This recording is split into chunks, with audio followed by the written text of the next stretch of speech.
Hi, family. Welcome to episode 33 of my enrolled agent career. I'm your host, Timalyn Bowens, America's favorite EA. The reason that I'm flying solo today is I've kind of been convicted about sharing information that is foundational to you starting your own enrolled agent firm. Or if you already have one, putting you in a position to build and grow your enrolled agent firm. So, for the next few weeks, I'll be flying solo because we're going to be doing another series. All right. So, tonight in episode 33, I want to talk to you about 10 things that you need that are foundational to your success in being an enrolled agent firm owner. Now, for some of you, this is going to be like me preaching to the choir because you already have this information, you already know. For others, it's going to be the first time that you've heard some of this information, but it's going to set you up to be independent and successful in that independence. You know, when you have a community and a mentor, that's supposed to be a place where you can collaborate, build, and become better. But your mentor should never hold you back by placing restrictions on the type of work that you can do or how much of that type of work you can do. All right. So, if you're new here, I already said my name is Timalyn Bowens. I'm America's favorite EA, but my heart for this podcast is to share the experience of other enrolled agents so that you can see yourself here in this place as well as a successful enrolled agent. When I started this journey about a decade ago now, there was information on how to start a CPA firm, how to start a bookkeeping firm, an accounting firm, but there was no information out here about how to start an EA firm, let alone be a successful EA firm, right? So I wanted to create different resources that would help people that are out here now, like I was 10 years ago, looking for different information, looking for other people who have done this successfully. So I hope that you started to find that here on the Enrolled Agent Hub. If you're watching on Spotify, I want to welcome you to come over to YouTube and subscribe to the Enrolled Agent Hub. I'll have it linked down in the show description below. But for tonight, like I said, this is going to be elementary for a lot of you all. But if you're brand spanking new to me, the channel, to what enrolled agents are, let me start from the beginning. An enrolled agent is given the license, the highest license that the IRS awards to a tax professional. Now, enrolled agents are also governed under Circular 230. That is very important to note because only enrolled agents, certified public accountants, so CPAs, and tax attorneys are governed under this. We are also the Circular 230 professionals, the only ones that the IRS allows to represent taxpayers before them in any IRS office. That means any taxpayer who has a U.S. tax problem can be represented by an enrolled agent, certified public accountant, or tax attorney. That's powerful because it gives me and my fellow Circular 230 professionals the authority to step in the shoe of the taxpayer, to represent them in appeals, to represent them in tax exams, audits, all of those types of things, so the taxpayer can focus on and grow their business or their family or whatever other concerns are being affected by the tax problem. As a Circular 230 professional, you are a hero to the taxpayer when you decide to fully walk in your tax authority. Okay. So, with that being said, if you didn't want to go to law school and be a tax attorney, I have an accounting degree, decided not to take the CPA exam. You can still help taxpayers by being an enrolled agent. And no, this is not a new designation. It's actually been around since the Civil War. However, a lot more people are becoming put on and privy to it because of the awareness that people such as myself are putting out there. All right. So now that we've got that out of the way, the very first thing that you need to be a successful enrolled agent and even to become an enrolled agent at all is going to be your prepared tax identification number, which is also commonly referred to as the PTIN. Think of this as your tax professional social security number. Okay. The IRS is going to use this to track how many tax returns you've prepared. They're going to also create what's called the PTIN directory. They're not going to, they've already created it. But once you have a PTIN, you are listed in this directory so taxpayers can find a tax professional within their zip code or area by searching. Now, you can opt out of this, but if the IRS is going to give you free marketing in the PTIN directory, why deny that, right?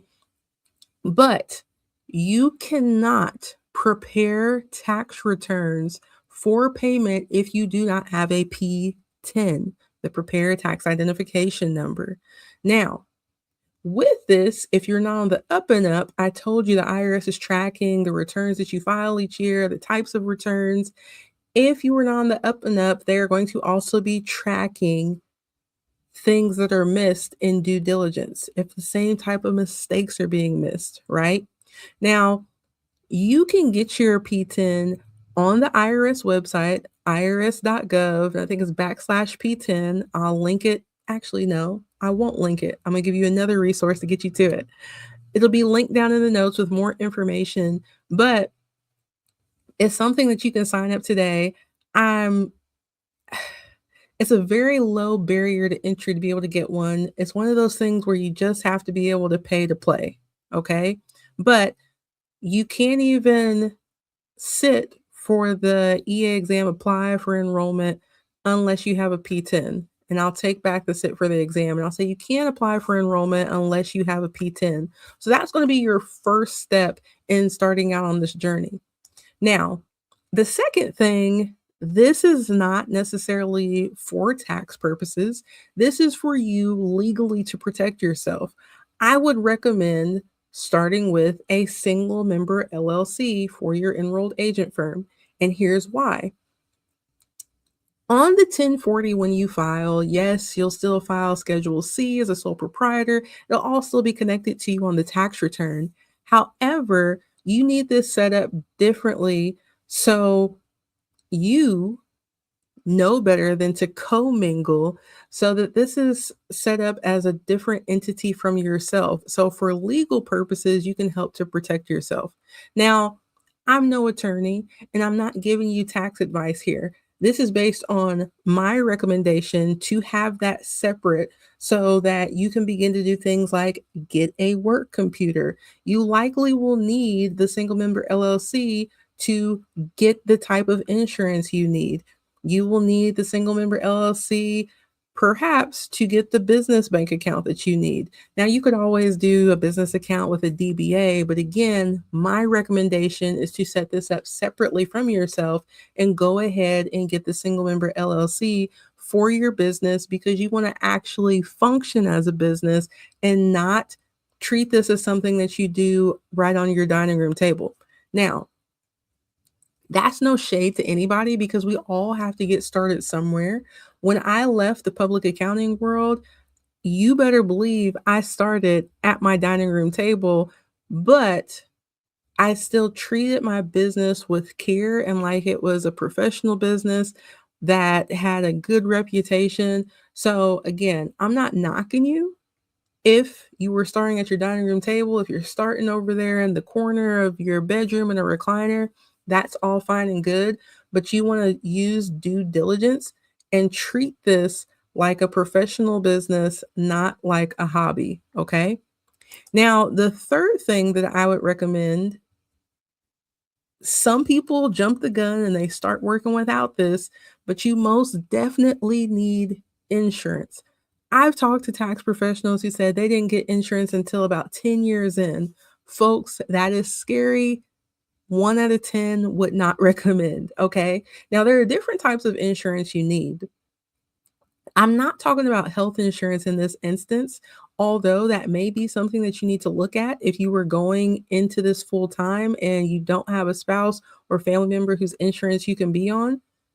But for your business, if you were meeting clients in a physical location, if you were allowing them to come into your home, you need some type of general liability insurance that will cover somebody if they were to slip and fall in your office, right? Or in your workspace if you have a home office. Then you also need some type of insurance because if anything happens to your equipment, I'll tell you a quick story. I didn't have my laptop covered when I first started in 2016. And fast forward 3 years from that, my, at the time, 5-year-old was taking ballet lessons, and I had set my laptop down, not in the best place in the apartment that we were in, and she was twirling and doing things in her tutu, absolutely beautiful and cute, but guess what? She landed on my laptop, and guess what? There was a huge crack in the screen, not a physical crack, but where you could see like the crack across. And it was all these like crazy colors, like TV in the 90s after midnight, right? All squiggly and stuff. I could no longer use my laptop to get any work done. And because it was not covered under insurance, I had to go get another laptop. Well, initially I got that screen fixed, but I had to go do that out of pocket and eventually get a new laptop. Now, had I had that covered under insurance, I would have had to pay my deductible, but it would have been taken care of. So think about as you're making investments into your business, you need some type of insurance to cover those things, your equipment. If you have a copier, printer, those different types of things need to be covered. All right. Now, if you're not meeting with somebody in a space and you don't need general liability, you might be like, hey, I'm good. I don't need anything. Well, the next insurance we all need, and that is professional liability, errors and omission insurance. Now, with the errors and omission insurance, this is going to protect you if you make a mistake on someone's tax return. And maybe you're thinking, well, Timlin, I don't plan on preparing actual tax returns. Well, check this out. There's a specific type of errors and omission insurance if you're going to only be doing representation work because your claim on that may actually end up being even bigger. So, with that being said, we have to take into consideration the authority that we have to represent people before the IRS. Think if you just transposed a number in an audit examination, a tax return examination, how big of an impact that could be with a penalty, right? How big of an impact that could be with getting your client's whole case thrown out.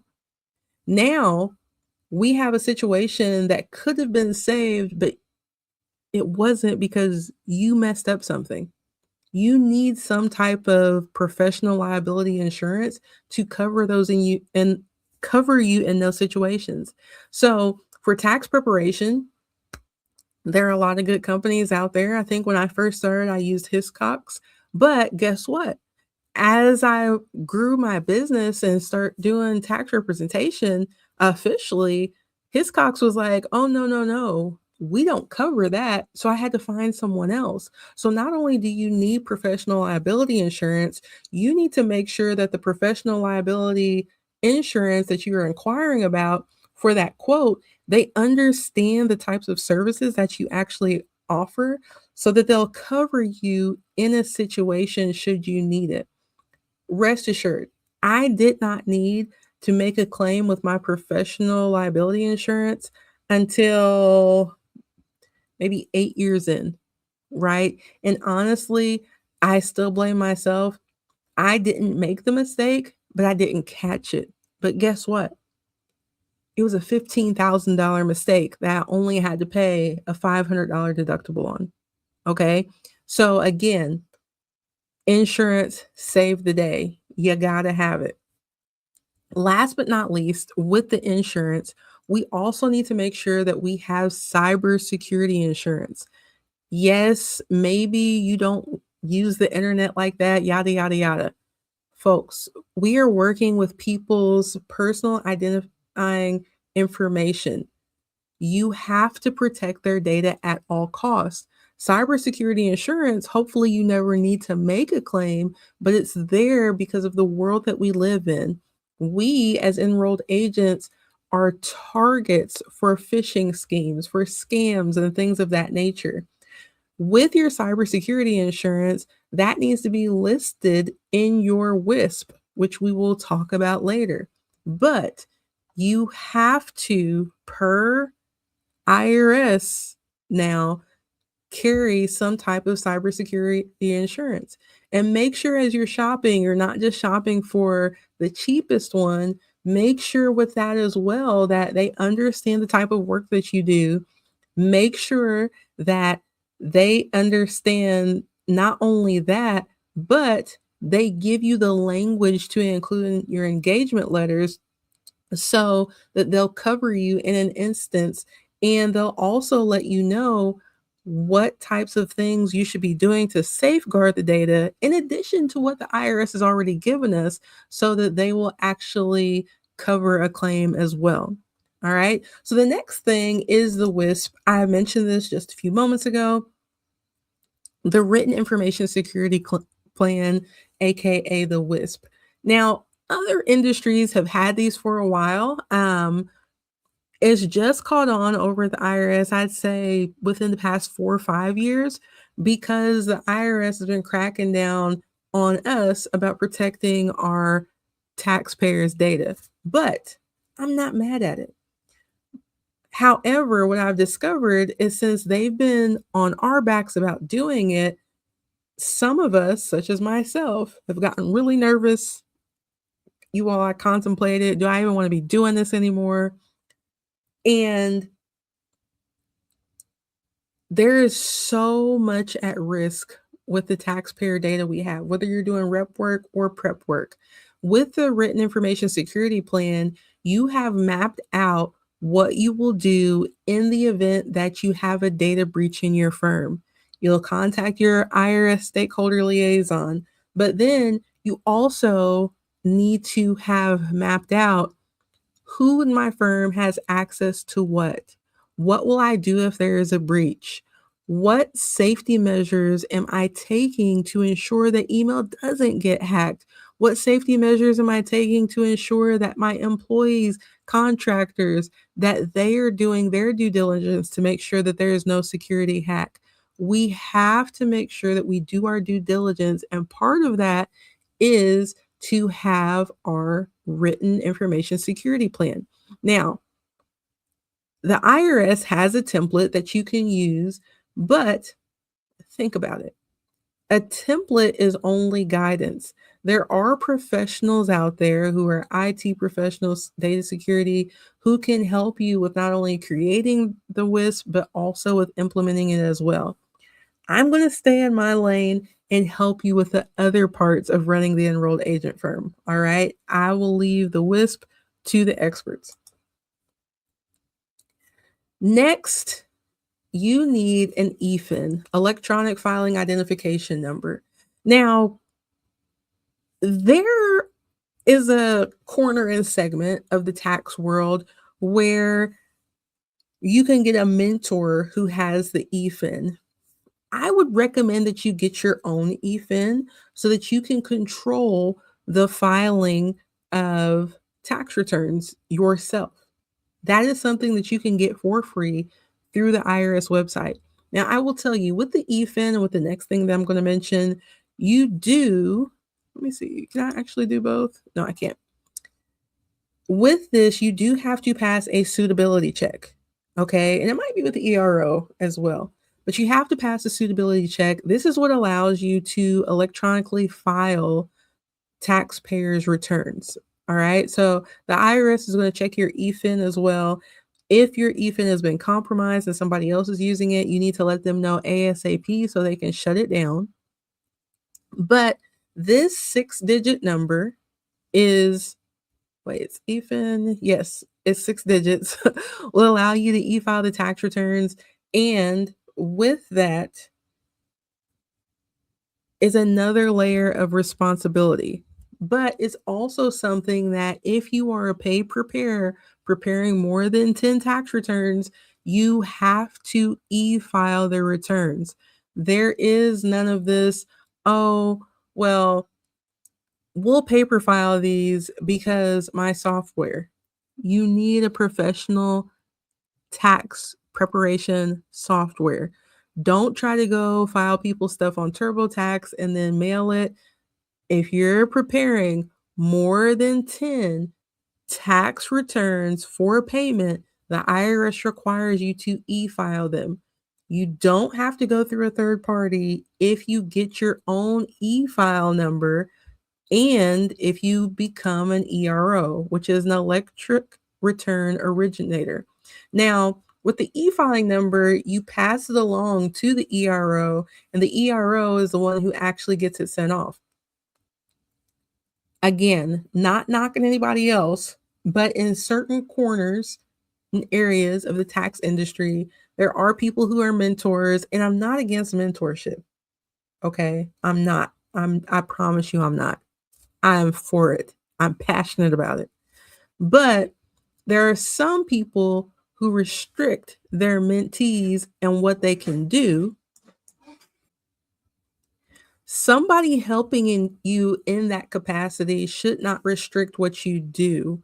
All right. So if you're in a situation where you were paying a certain amount of your tax prep fee for being able to e-file, I would recommend you get your own EFIN and your own ERO. So, like I said, with it being the electronic return originator, that is the person who's responsible for keeping track of all the 8879s to confirm, yes, the taxpayer did give this paid preparer permission to get the tax return e-filed. Okay. You don't have to have a middleman between you and the IRS. This is something that you very well can do on your own. And like I said, I can't remember if it's both or just one, but with the EFIN or the ERO, you do have to pass a suitability test. With that, that's going to include your fingerprints. It is going to include them doing a background check. So while there's no big formal fee, you do have to pay to get fingerprinted. You can go, I think I went to a UPS. You can also do it at your local police department. But on the IRS website, if you go under e-services for applying for an EFIN or for the ERO, it will give you the checklist of what's needed. It will also let you know the list of places where you can go to get fingerprinted. All right. So that's one of the things that I did when I started my own firm. So again, I was not restricted by anybody in how many tax returns I could prepare because I bought my own software. I was not restricted how many returns I could e-file or having to pay an additional fee to e-file because right up front, I went and got my own EFIN and I got my own ERO number. All right. Now, I mentioned earlier that I'm going to provide you with a resource as well. So I did a live training that was about an hour long, I'd say 2, 3 years ago, maybe, on these different resources that I'm sharing with you right now. There is also a corresponding article that came out in 2024, and I'm going to link that below. If you check out the article, all of these different things that I'm listing, they're hyperlinked, so you can click on it to get to more resources that will help you get to where you need to go to apply for the ERO, get to where you need to go to apply for the PTIN. All right. And bear with me because we're building out the Enrolled Agent Hub. It's not nearly to as many videos as we had over on America's Favorite EA, but I'm doing videos to show you how to apply for the PTIN.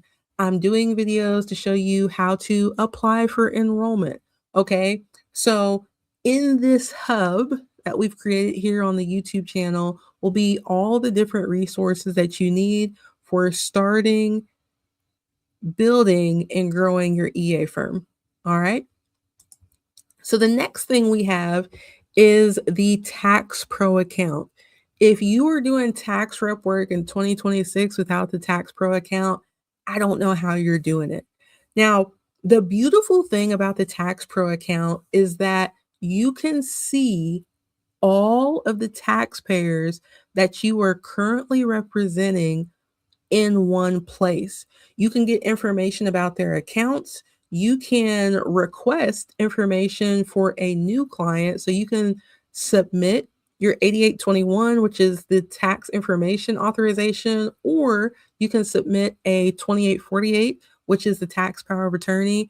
Or if you're not submitting those online, you can actually request access directly from the taxpayer through this Tax Pro account, and it will send a message to the taxpayer to say, hey, Timalyn Bowens would like to be tax power of attorney for these years, for these tax matters. What do you think about that? And they can ignore it or they can request it.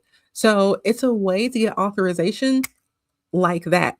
So you don't have to fax your 2848s and wait 2-3 weeks, right? It happens within a few days when you upload, and it happens instantly when you make the request for access. Now, on the flip side of that, there may be some limited access. And in addition to that, this is just a pro tip that I have. When you are using the Tax Pro account, even if you are requesting access via the Tax Pro online account, make sure to still have a wet signed copy of the 2848 or the 8821, because if you ever have to make a call to the IRS, they will not accept an electronic signature. You have to give them the one with the wet signature if you want to be able to talk to them right then and there. Now, we're supposed to be able to also set up installment agreements for our taxpayers who qualify for a guaranteed installment agreement, or if they owe 50,000 or less, for a streamline agreement. That doesn't consistently work. Technology is great until it's not. So I wouldn't always bank on that, but that is a feature that they are working on to be more consistent. And I know this is not a popular stance, but fund the IRS. We need technology for those types of things so we don't have to stay on the phone all day for something that could have been handled online. My favorite feature though from the Tax Pro account, if you are no longer representing a taxpayer, you can revoke your 2848 from the Tax Pro account as well. You can look them up, make the selection to revoke them, do it right there. And then a letter will be sent out to them to let them know that you're no longer representing them and you will not be getting copies of their information anymore as well. All right. Now, in order for you to be able to represent taxpayers, in order for you to be able to see all the things that I mentioned on the Tax Pro account, you need a CAF number. CAF stands for the Centralized Authorization File. This department is going to be who gives you the authorization to the taxpayer's information. They are who processes the 2848s and the 8821s. So it makes sense that you would need this number to be able to connect your Tax Pro account to what you have authorization to. Now, each time you call the IRS to check on a taxpayer, whether it is to see how the case is going, you're getting transcripts for the first time, the IRS agent is going to ask you to verify yourself and verify the taxpayer. Part of that process, they're going to also ask you for your CAF number. All right. So, best practice, I know this isn't what we're talking about per se today, but if you are making a call to the IRS and you have a 2848 on file, or you've already sent it over and it's not processed, make sure that you have the 2848 up for the call so that when they ask you information to verify your identity and the taxpayers, you already have your PTIN available, you already have your CAF number available, you already know your social security number, hopefully, right? But make sure you have all those things up and ready to go so you don't prolong the call any longer than necessary. All right. Now, this isn't too technical, but it's very important. And some people go years without actually setting this up, and it's an impediment to their success. One of the things you got to have when you start out in this lane is having a mission and a vision.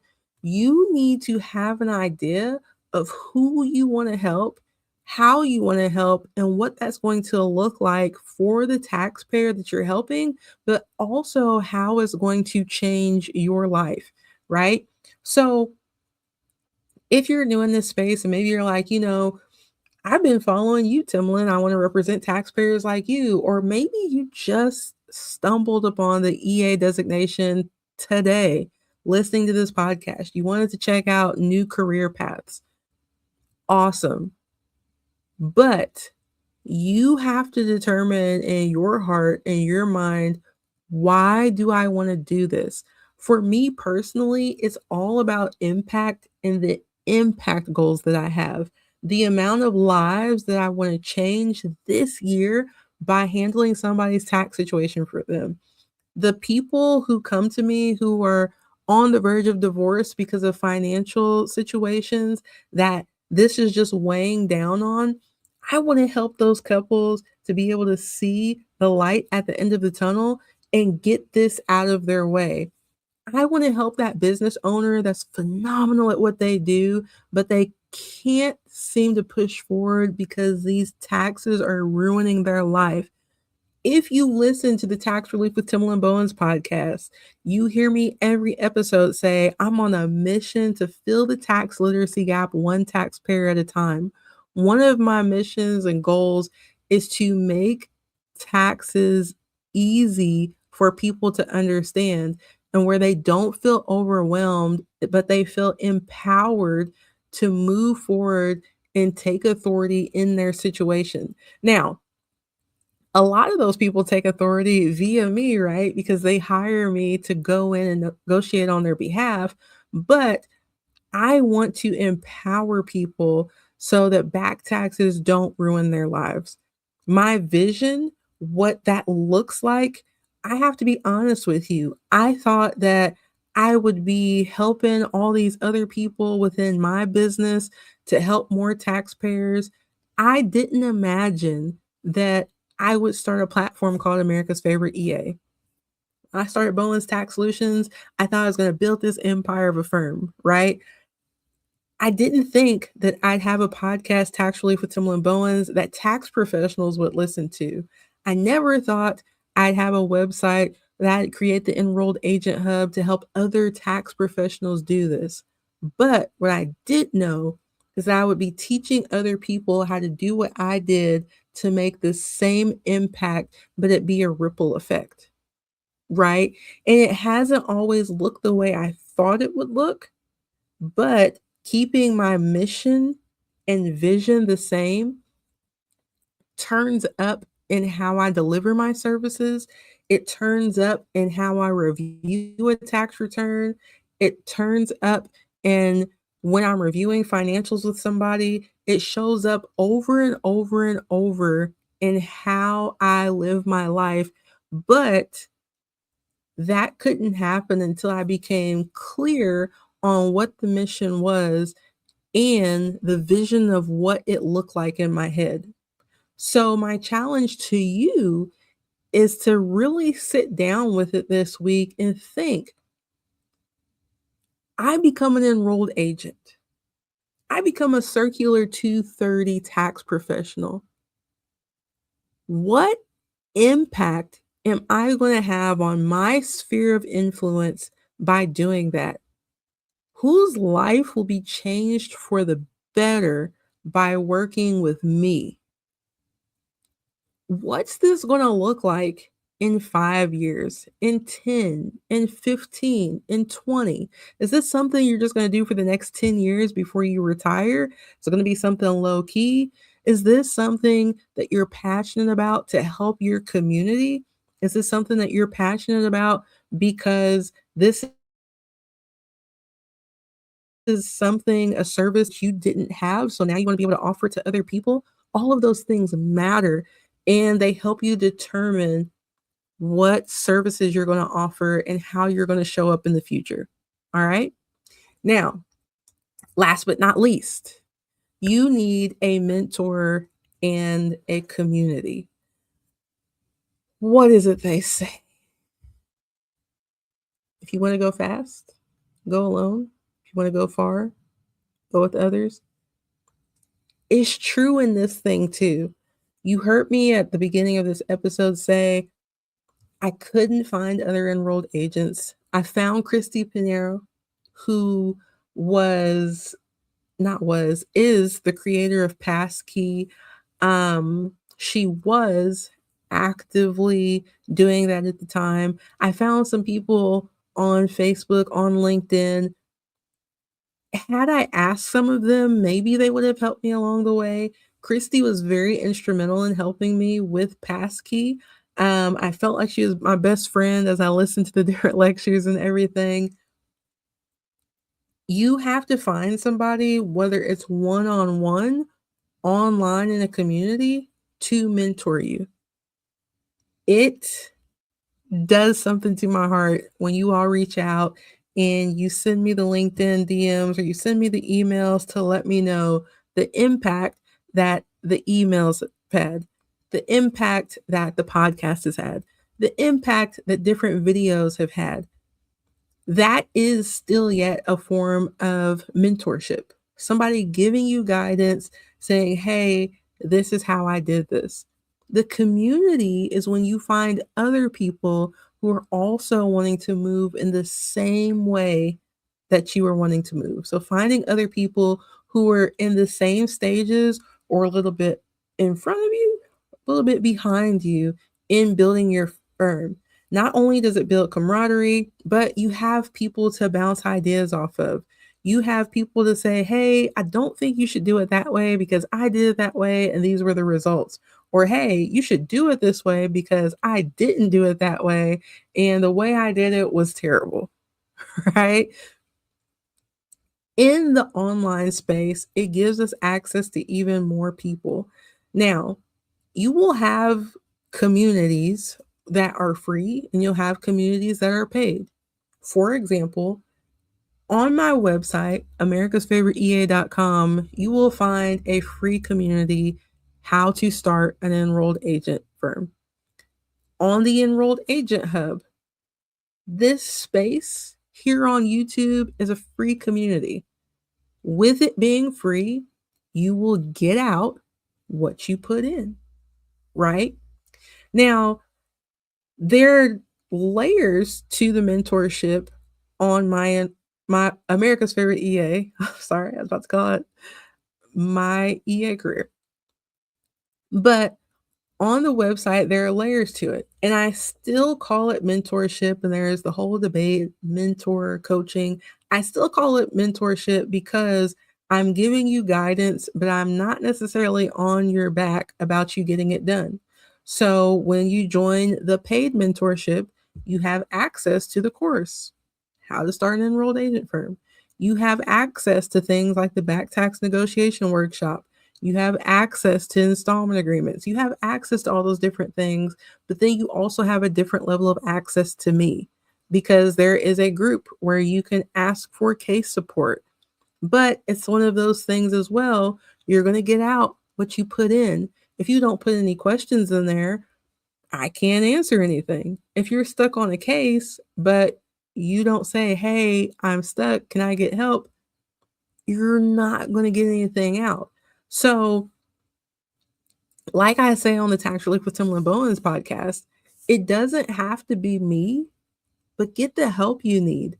Find the right community where you feel comfortable asking those questions, but they don't let you stay comfortable with just sitting where you're at and not doing better, right? Now, with that, I'd love to have you in the paid community, in the free community. I'm actually going to show you the website. Give me a minute. Here we go. So here on the website, let me look over here.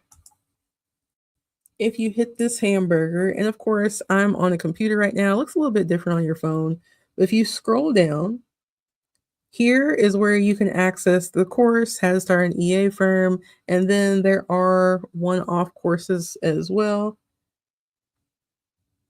So we have the IRS penalty abatement, installment agreements, tax and accounting marketing workshop, the back tax negotiation workshop, a post-tax season marketing, and then, like I said, the headliner course, how to start an enrolled agent firm.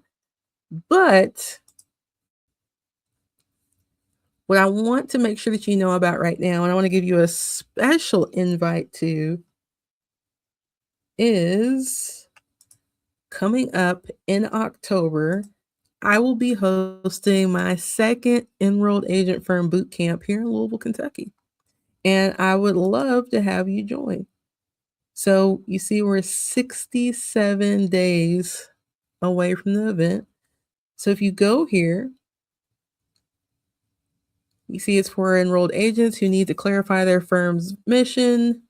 We'll cover getting your mind right to make money, building wealth for yourself, firm management, workflows, tax representation, and marketing. Now, you can go here to get your tickets, but it's not here. Hang on. You can buy tickets. This says October 15th. This is going to actually be changed until September 30th because I need to make sure we have everything set up with the restaurant. But let me go here to the articles really quick because you might be like, well, I don't know you from a can of paint. Why should I come to this? Well, first, it is going to help you get your head right with your enrolled agent firm. But I also have some amazing speakers who are going to join me, which is going to give me the opportunity to go all in the first session on Friday and then on Saturday when we have the 3-hour session on marketing. So we have Lawrence Taylor joining us from Evansville, Indiana. We have Vincent Broadbeck. He is also here in Louisville with me. We have my friend and tax sister, Miss Lysandra Everett, the home biz tax lady, coming. And we have Mark Dombrowski coming in from New York.